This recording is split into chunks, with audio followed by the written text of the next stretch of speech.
Continuamos con el concepto de creación. Ahora vamos a ver el tema de la creación del hombre, ¿tá? La creación del hombre y la caída del hombre, para después entrar al tema de los sacramentos. Bueno, muy bien.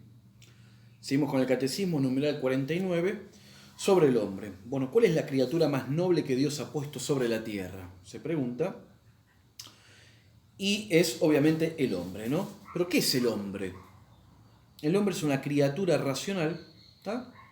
Compuesto de alma y cuerpo. ¿Y qué es el alma? El alma es la parte más noble del hombre, porque es sustancia espiritual, ¿no? Esto que decíamos antes, que es de naturaleza espiritual y por lo tanto participa también de ese mundo espiritual. Dotada de entendimiento y de voluntad, capaz de conocer a Dios y de poseerle eternamente. Capaz de conocer a Dios y de poseerle eternamente, ¿no? Puede verse y tocarse el alma humana, y no porque es espíritu, ya dijimos lo que era. ¿Muere con el cuerpo el alma humana? El alma humana no muere jamás. La fe y la misma razón prueban que es inmortal. O sea, el tema de la inmortalidad del alma no es solamente una cuestión de fe, no es un simple artículo de fe, sino que es un preámbulo de fe, ¿no? El preámbula fidei. Este preámbulo de fe justamente implica que sabemos por fe que el alma es inmortal, pero también desde el discurso racional, si se quiere, desde el discurso filosófico, se puede dar pruebas sobre la existencia, sobre la inmortalidad del alma humana. Bien, ¿es libre el hombre en sus acciones? Sí, el hombre es libre en sus acciones y todos nosotros sentimos dentro de nosotros mismos que podemos hacer una cosa o no hacerla, o hacer una vez de otras. Explicadme con un ejemplo la libertad humana. Dice, al decir yo voluntariamente una mentira, cuando digo una mentira, pienso que podía no decirla y callar, y que podía asimismo hablar de otro modo diciendo la verdad, ¿no? Esto lo experimenta cada uno, ¿no? Aquel que miente sabe que está mintiendo y sabe que pudo haber dicho la verdad y no haber mentido, y sin embargo ha mentido. Bien, ¿por qué se dice que el hombre fue creado a imagen y semejanza de Dios, ¿no? ¿De dónde viene esto de que el hombre está hecho a imagen y semejanza de Dios? Dice, porque el alma humana es espiritual y racional, libre en su obrar, capaz de conocer y amar a Dios y gozarlo eternamente. Perfecciones que son un reflejo de la infinita grandeza del Señor. Es decir, que el hombre fue hecho a imagen y semejanza de Dios porque el alma humana es espiritual y racional, ¿no? O sea, somos capaces de conocer a Dios, de amarlo, ¿tá? Y de tener libertad. En eso se asemeja el hombre a Dios, ¿no? Y acá vamos con el tema ya de Adán y Eva. ¿En qué estado puso Dios a nuestros primeros padres y Adán y Eva? O sea, ¿cómo los creó? ¿Cómo eran? ¿En qué estado estaban Adán y Eva? Dios puso a Adán y a Eva en el sentido de inocencia y gracia. No tenían pecado y estaban bajo la gracia santificante. Más estos cayeron en el pecado, ¿no? O sea, más presto cayeron de él por el pecado, ¿no? Pero han pecado. ¿Dio el Señor otros dones a nuestros primeros padres, además de la inocencia y de la gracia santificante? Además de la inocencia y de la gracia santificante, dio el Señor otros dones a nuestros primeros padres, que ellos debían transmitir junto con la gracia santificante a sus descendientes,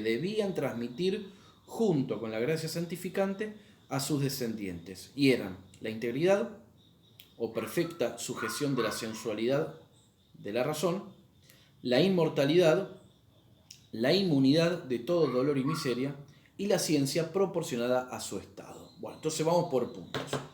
Entonces tenemos, Dios crea al hombre, ¿no? Tenemos el caso de Adán. Adán y a Eva. Adán el primer hombre. Fue creado por Dios. Es decir que Adán tiene, obviamente, la naturaleza humana, como habíamos ya dicho, naturaleza humana, la esencia humana, que aparte, como está existiendo, también tiene el ser. Recuerden que el ser es causado por Dios, la existencia. Esto es lo que lo hace, justamente, lo hace persona humana. ¿Ah? Esto es lo que lo hace Adán, una persona humana.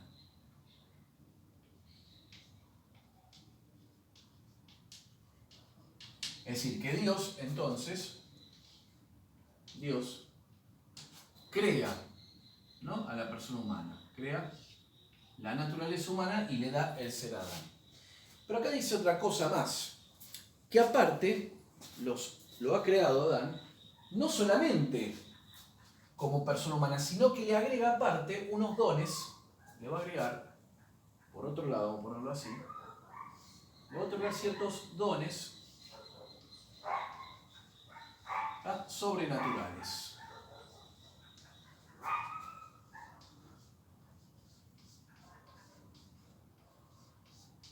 Unos dones sobrenaturales. O sea, le va a agregar algo a esta naturaleza humana. A esto le va a agregar justamente estos dones sobrenaturales, que son, por un lado, vamos a poner así, por un lado, la gracia santificante,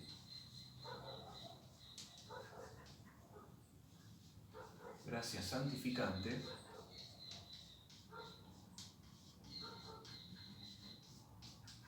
¿qué quiere decir la gracia santificante? Los que después lo vamos a clasificar y vamos a definirla bien. La gracia santificante, los que tienen la gracia santificante los hacen hijos de Dios, los convierten en hijos de Dios. ¿Qué queremos decir con hijo de Dios? Hijo natural de Dios Padre es uno, que es Jesucristo, ¿no?, que tiene la misma naturaleza del Padre, es hijo por naturaleza. Después están los hijos por creación, que de algún modo todo lo creado es hijo de Dios, no por naturaleza, porque las cosas no tienen la misma esencia divina, no son Dios las cosas, pero como todo surge, todo es creado de parte de Dios, Dios es como el Padre, es el Padre de la creación, y por lo tanto todo lo creado de algún modo, se puede entender, se puede entender como hijo de Dios, pero no por naturaleza. Y el tercer modo son lo que se llama hijo por adopción. O sea que el hombre, si tiene la gracia santificante, se convierte en hijo adoptivo de Dios. O sea, así como nuestro Señor Jesucristo es hijo por naturaleza del Padre, nosotros, que estamos llamados justamente a la bienaventuranza, a la vida eterna, ¿tá?, si estamos en gracia, que es un don sobrenatural procedente de Dios, obviamente, nos eleva justamente al estado de hijos de Dios. Y por lo tanto, con la gracia santificante, el hombre tiene derecho a la salvación, ¿no? Justicia y derecho a la salvación, que esto después lo vamos a ver bien, ¿no? Derecho a la salvación. Esto quiere decir que aquellos que tienen la gracia santificante, ¿tá?, se salvan. Si alguien muere en estado de gracia, si alguien muere teniendo la gracia santificante, entonces es salvo. Por eso los buenos cristianos, no los malos, obviamente, tienen el título de hijos de Dios, pero bueno, eso en última instancia habría que ver bien cómo sabemos si alguien está en gracia santificante o no, ¿no? De eso lo veremos después. Bien, la gracia santificante entonces, ¿no?, es este elemento sobrenatural, y aparte tenemos lo que llaman los dones preternaturales, ¿no? Más otros dones preternaturales. También, como un agregado a la naturaleza humana. Fíjense que aquel que está en pecado mortal pierde inmediatamente la gracia santificante. Eso igualmente, como dijimos, ya lo vamos a ver después. ¿Cuáles son estos dones preternaturales? Dijimos, el de integridad, vamos a ponerlo así, los dones preternaturales son, entonces, los de integridad, o sea que Dios creó a Adán y Eva íntegros.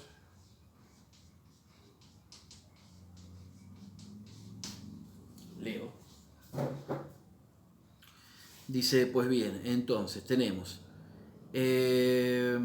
la integridad o perfecta sujeción de la sensualidad a la razón, ¿no? O sea, ¿qué quiere decir sujeción? El elemento, si se quiere, sensible del hombre, las pasiones, como hemos visto, que las pasiones son los sentimientos, ¿tá?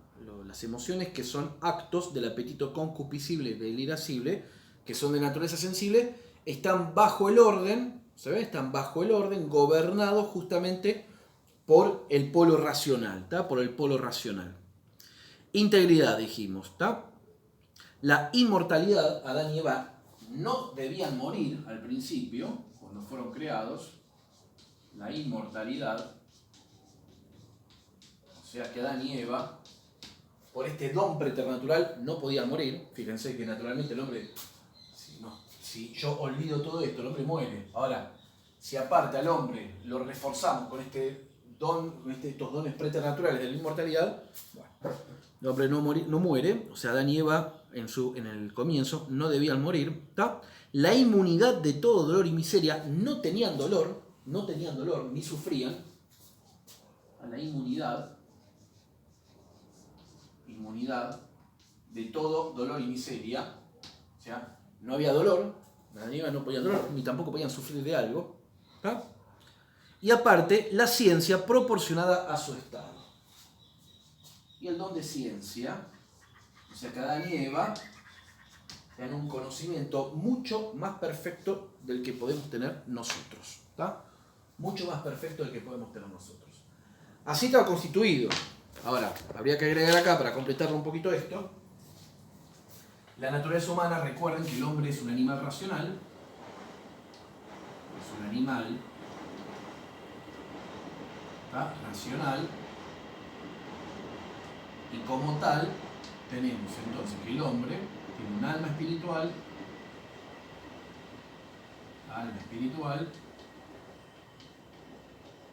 ¿tá? Y por lo tanto tiene una inteligencia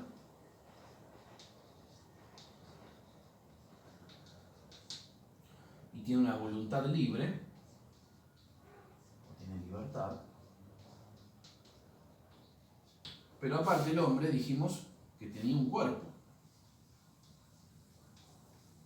¿ah? Y que el hombre forma una unidad sustancial, o sea que es una sola cosa. O sea que el hombre no es su alma encerrada en un cuerpo, como dirían los platónicos, no, el hombre es alma y cuerpo, las dos cosas. ¿Tá? Y del cuerpo también, entonces, acá tenemos, junta con el alma también, el tema de las pasiones, ¿no? Tenemos el apetito concupiscible y el apetito irascible. Y esto, ¿tá? Formaban con sus actos las pasiones. Fíjense que en la integridad, ¿tá?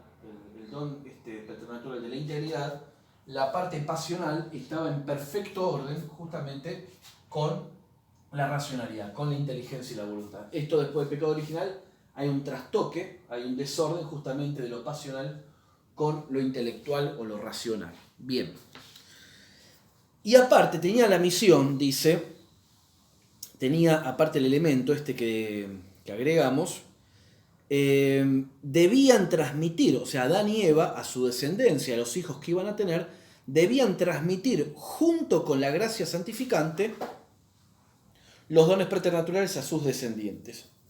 Es decir, que si Adán y Eva, en este estado, un estado de inocencia y gracia, así los creó Dios, ya perfectamente ordenados a la salvación, porque fueron creados con la gracia santificante, y aparte con estos 4 elementos, los hijos que iban a tener a Adán y Eva, si Adán y Eva no hubiesen pecado, los hijos de ellos y los otros, la sucesión de la descendencia, también iban justamente a comunicar esto, ¿no?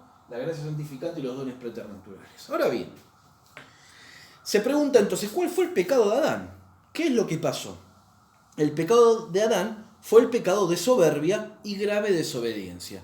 Recuerden, en el Génesis, cuando dice, no coman de este árbol, que ahí viene la tentación de la serpiente, la tienta a Eva, de Eva lo tienta a Adán, y caen, ¿no? O sea, sabiendo que eso estaba mal, lo hacen igual. O sea, fue el pecado de soberbia y grave desobediencia. ¿Por qué soberbia? Porque el demonio le dice, la serpiente le dice, si comen de este fruto, que estaba prohibido comerlos para Adán y Eva, que estaban en prueba aparte, si comen de este fruto seréis como dioses. ¿Ah? Conocerán como Dios conoce las cosas. Está la ciencia del bien, dice, y del mal, ¿no? Por este de querer ser como Dios, ¿no? El querer ser como Dios, que es el grito que hace Satanás, ¿no? Lucifer, cuando dice non serviam, ¿no? Non serviam, y que San Miguel Arcángel le grita, ¿no? ¿Quién como Dios, ¿no? O sea, diciéndole, no hay nadie más alto que Dios. Bueno, el demonio y bueno, Adán y Eva tuvieron ese pecado de soberbia. ¿Cuál fue el castigo de Adán y Eva? Al desobedecer, reciben un castigo. Adán y Eva perdieron la gracia de Dios y por lo tanto el derecho al cielo, y fueron lanzados del paraíso terrenal, sujetos a muchas miserias en el alma y en el cuerpo, y condenados a morir. Es decir, ¿qué es lo que pierde entonces en el pecado original? Adán y Eva, al pecar, y como es un pecado mortal, y el pecado mortal quita la gracia, porque se pone en enemistad con Dios, ¿no? El pecado mortal al hombre lo pone en oposición a Dios, en enemistad de Dios. Por el pecado mortal, Adán perdió la gracia santificante y los dones preternaturales. La integridad, o sea, la carne se subleva contra el espíritu, entra la muerte al mundo, la inmunidad, ¿tá? O sea, y entra el dolor, ahora deberás parir, ¿no? Con dolor, le dice a Eva, y deberás ganarte el pan con el sudor de tu frente, le dice a Adán, pero no pierde el don de ciencia. Pero no lo puede comunicar. O sea, no lo pierde, porque se ha generado un hábito. Esto radica en el entendimiento, en la inteligencia, ¿no? Aquel que adquiere el hábito de ciencia, ¿no? Adquiere la ciencia, eso permanece. Lo que sí, no puede comunicarlo a su descendencia, ¿va? Entonces pierde todo esto Adán, ¿no? Ahora bien, como debía transmitir a la descendencia todo esto, si no pecaba, al pecar ya no puede comunicarle esto, solamente puede comunicar su naturaleza humana a otro, ¿no? El perro comunica su naturaleza a sus perritos, el hombre comunica su naturaleza a sus hijos. Adán y Eva pueden comunicar la naturaleza humana a sus hijos, a Caín y Abel, por ejemplo, y al resto de los hijos que ha tenido. Pero ahora, no puede comunicar ni la gracia santificante ni los dones preternaturales, ¿está? A su descendencia porque ha pecado. Por eso ellos tenían el deber de comunicar justamente, si no pecaban era la condición, si no pecaban podían comunicar justamente los dones sobrenaturales. Al pecar, no los puede comunicar. Y ahí viene el pecado original en nosotros. Y agrega, dice, si Adán y Eva no hubiesen pecado, hubieran estado exentos de la muerte. Y claro, ya lo dijimos. Si Adán y Eva no hubiesen pecado, tras una feliz estancia en este mundo, ¿tá? Hubieran sido trasladados por Dios al cielo, sin morir, para gozar una vida eterna y gloriosa. ¿Eran estos dones debidos al hombre? Estos dones no eran debidos al hombre. ¿Por qué? Porque no es algo, es un agregado a la naturaleza humana. Es un agregado. Lo que es natural en el hombre, su alma espiritual, su inteligencia, su voluntad libre, las pasiones, el apetito concupiscible, el irascible, todo esto en blanco es algo natural en el hombre. Esto no es algo debido al hombre, es un don, un regalo que le hace Dios justamente al hombre. Entonces dice, estos no eran debidos al hombre, sino absolutamente gratuitos y sobrenaturales. Y por esto, desobedeciendo a Adán al divino mandamiento, pudo Dios sin injusticia, privar de ellos a Adán y a toda su posteridad. No, o sea que los hijos de Adán hayan nacido sin gracia santificante y sin dones preternaturales no es ningún acto de injusticia de parte de Dios. Acto justo. Y agrega, dice, ¿es este pecado únicamente propio de Adán? Este pecado no es propio únicamente de Adán, sino que también es nuestro. aunque de diverso modo. Y este diverso modo es la clave. Aunque, porque uno dirá, bueno, ¿y nosotros qué tenemos que ver? Bueno, ahora lo vamos a aclarar. Es propio de Adán porque él lo cometió, con un acto de su voluntad, y por esto en él fue personal. Es decir, el pecado original en Adán es un pecado personal. Es propio nuestro porque, habiendo pecado Adán en calidad de cabeza y fuente de todo el linaje humano, viene transfundiéndose por natural generación a todos sus descendientes. Y por esto es para nosotros pecado original, pero no personal. Es decir, nosotros nacemos con el pecado original, pero no es personal en nosotros. No es personal en nosotros. Por eso, nosotros de algún modo, vamos a suponer por caso, nace una criatura, un niño, al no estar bautizado, nace sin el pecado nace con el pecado original. Por lo tanto, si no tiene pecado original, si tiene el pecado original, este niño que nace, no tiene la gracia santificante. Por lo tanto, no tiene derecho a la salvación, no tiene derecho al cielo. Pero como no es personal en él, no es un acto malicioso voluntario de esa persona, porque el pecado original lo recibimos, no es personal, no es voluntario de parte nuestra, tampoco se merece el infierno. Tampoco se merece el infierno. Entonces ahí estaba el tema, porque el tema que en la tradición de la iglesia siempre estuvo, si bien no está dogmatizado, que es el tema del limbo de los niños, ¿no? Una de las teorías o opinión bastante generalizada en la iglesia, el tema esto del limbo, ¿no? Bueno, ¿qué pasa con estos niños que nacen, mueren sin estar bautizados y sin llegar al uso de la razón? Bueno, al no estar bautizados no puede recibir la gracia santificante, nacen sin la gracia santificante por el pecado original, no la reciben porque no la recibieron por el bautismo, bueno, entonces no pueden entrar al cielo, no pueden ganar la salvación, no tienen el derecho. Pero al mismo tiempo tampoco es un pecado de culpa, porque no es personal en ellos. Ellos no cometieron ningún pecado, no están en el uso de la razón. Por lo tanto, tampoco merecen un castigo, no merecen el infierno. Entonces hablaba del limbo, ¿no? Del limbo de los niños, el limbo de los niños. Bueno, bien, pero van a entrar en este tema, si no sería demasiado extenso el video. ¿Tá? Bien, recibimos el pecado original, por lo tanto nosotros no nacemos con derecho al cielo. No nacemos con derecho al cielo. Dice, ¿cómo es posible que el pecado original se transfunda a todos los hombres, ¿no? Se transmita a todos los hombres?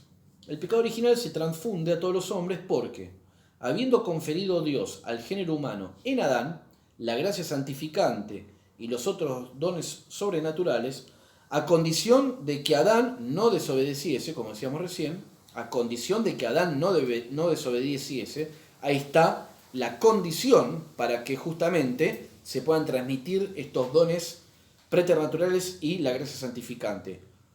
Adán la puede comunicar siempre y cuando no desobedezca. Habiendo desobedecido, en su calidad de cabeza y padre de humano linaje, tornó la naturaleza humana rebelde a Dios.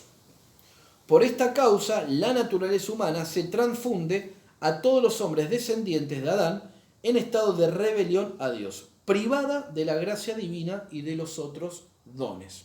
¿Tá? Por el pecado original, por el pecado de Adán, la naturaleza humana se torna rebelde frente a Dios. O sea, la herida que está en la profundidad de la naturaleza humana. ¿Tá? Por eso hay una tendencia a rebelarse contra Dios. Basta hoy levantar la cabeza y mirar el mundo. ¿Qué daño nos ha causado el pecado original? Bueno, ¿qué nos causó? Los daños que nos ha causado el pecado original son la privación de la gracia, a Dios gracia santificante, la pérdida de la bienaventuranza, por lo tanto no tenemos derecho al cielo, la pérdida de la bienaventuranza, la ignorancia, porque el don preternatural de la ciencia no se comunica, nacemos en ignorancia, la inclinación al mal, estamos ahora, en vez de estar antes inclinado al bien y por lo tanto en vías para la bienaventuranza, con el pecado original la naturaleza cae. Inclinados al mal, todas las miserias de esta vida y en fin, a la muerte. El hombre debe pasar por la muerte. ¿Tá? ¿Contraen todos los hombres el pecado original? ¿Todos los hombres? Sí, dice. Todos los hombres contraen el pecado original. Excepto, hay una excepción, la Santísima Virgen, que fue preservada de Dios por singular privilegio. Por un singular privilegio, Dios preserva a la Virgen María del pecado original. Porque en previsión de los méritos de Jesucristo, nuestro Salvador. Este privilegio se llama la Inmaculada Concepción de María Santísima, sin pecado concebida, ¿está? Porque si tenía que dar a luz al mismísimo Dios, ¿está? Ella tenía que ser preservada justamente de todo pecado. ¿Podría salvarse los hombres después del pecado de Adán? Bueno, entonces, ¿hay salvación o no hay salvación? Por todo este despiole, dice, después del pecado de Adán, los hombres no podían salvarse, a no usar Dios la misericordia con ellos. Y ahí aparece el tema de la misericordia. Pues habíamos dicho, Dios permite el mal para que pueda brillar más su misericordia y su justicia. ¿Cuál fue la misericordia que usó Dios con el linaje humano? ¿Y dónde está la misericordia de Dios en esto? La misericordia que usó Dios con el linaje humano fue prometer, desde luego, a Adán, ya en Adán está la promesa, a Adán, el Redentor divino o Mesías, y enviarlo después a su tiempo para librar a los hombres de la esclavitud del demonio y del pecado. Ahí está la misericordia, porque no hubiese faltado la justicia a Dios si después del pecado de Adán y Eva ningún hombre se salvase. Bueno, no, Dios no iba a actuar con injusticia. Dios no iba a ser injusto. ¿Se ve? Si después del pecado de Adán y Eva los hombres no se salvaban. De hecho estaba la condición de entrada. Pero ahí entra a participar la infinita misericordia de Dios, ¿no? Promete un redentor a la humanidad, ¿tá? El redentor a la humanidad, que va a restablecer justamente este orden. ¿Quién es el Mesías prometido? El Mesías prometido es Jesucristo, como nos enseña el segundo artículo del credo. Es decir, que Dios permitió el mal de Adán, permitió la acción demoníaca para la tentación a Eva y a Adán, permitió para esto, para de alguna manera hacer brillar más la misericordia. Así todo, el hombre, al rebelarse contra Dios, así todo, Dios da, justamente, envía y promete un redentor. Le da otra oportunidad. Y el redentor va a ser nuestro Señor Jesucristo. Que vamos a ver en el otro video por qué. ¿Por qué Dios se tenía que hacer hombre? ¿Por qué Dios debía hacerse hombre para la redención del género humano? ¿Tá? Y a partir de ahí instaurará nuestro Señor Jesucristo los sacramentos, ¿no? Los sacramentos que, por medio de los sacramentos y básicamente por lo que llama el sacramento de muertos, que es el bautismo y la confesión, que por el bautismo se restituye la gracia santificante. Y acá vamos a lo mismo. Así como el niño que en el ejemplo que habíamos dado, muere con pecado original sin la gracia santificante, no tiene derecho al cielo, tampoco podría ir al infierno los condenados porque no hay un acto pecaminoso personal en él. Así entonces, un niño que nace con el pecado original se bautiza, se perdona el pecado original, recibe la gracia santificante y ese niño tiene derecho al cielo. Por lo tanto, si un niño nace y es bautizado, y vamos a suponer por caso que muere ese niño, inmediatamente por no tener ningún tipo de pecado personal, porque no está en el uso de la razón, alcanza la salvación eterna. En eso podemos estar absolutamente seguros y tenemos la certeza plena de que si un niño nace y es bautizado como corresponde y ese niño muere, sabemos exactamente que ese niño está justamente gozando de Dios. Es un hombre, un chico que se salva, ¿no? Y que en última instancia es santo. Bueno, pues bien, hasta acá llegamos. En el próximo video vamos a entrar ya directamente con esto de la necesidad de la encarnación del Hijo de Dios para la redención del género humano, y después entramos a hablar el tema de lo que son la clasificación de las gracias y en la administración justamente de los sacramentos.